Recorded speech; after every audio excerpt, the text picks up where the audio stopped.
Hi there. So I want to introduce you all to someone very special, someone very dear to my heart, an excellent servant for me, but a terrible master.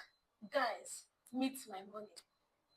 I told you all we'll be starting a series called Me and My Money. That's you and your money, not just me, you and your money. So the name of this series is Me and My Money.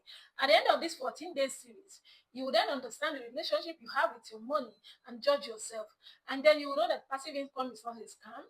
And then you know the right places to channel your money according to your age and stage in life. It is very simple. So stay with me. I'm sure you're not waiting for anything to click the follow button or like. So listen, me and my money. Today is meet my money. Meet my best friend. A very terrible servant, a very excellent servant, but a terrible master. What happens with money? What kind of relationship do you have with money? Are you a hoarder? Are you a giver? Are you an investor? Very important. An investor. Are you an investor? Are you an avoider, a spender, a status sticker, or a strategist? So guess what? Me, today I'm meeting my money. I'm judging myself already. I am a strategist. And most times I fail at it. So in this series, I'll be vulnerable with everything, every step I've taken with money that failed and the ones that actually worked. And then coming from the view of a financial analyst, at the end of this series, we will know the right investment to go into according to your risk absorbance. There are a lot of risk averse individuals, especially on the internet, and I understand. That's why when I talk about stocks, investment, everybody's just looking at me like, who is this one? So at the end of today, or at the end of this series, after 14 days, we'll be able to ascertain what works for you and what you should go into with your money. So me, I consider myself a strategist, an investor, and then a little bit of a spender and a little bit of a hoarder.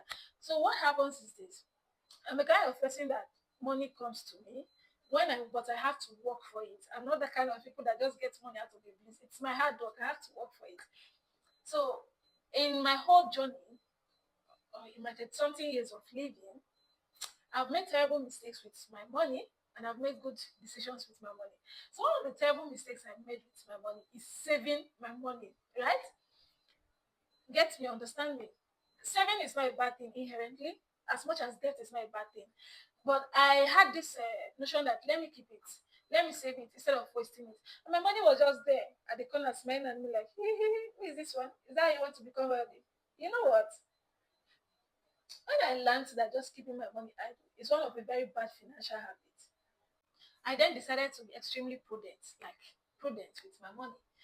I'm not a careless person. I don't spend frivolously.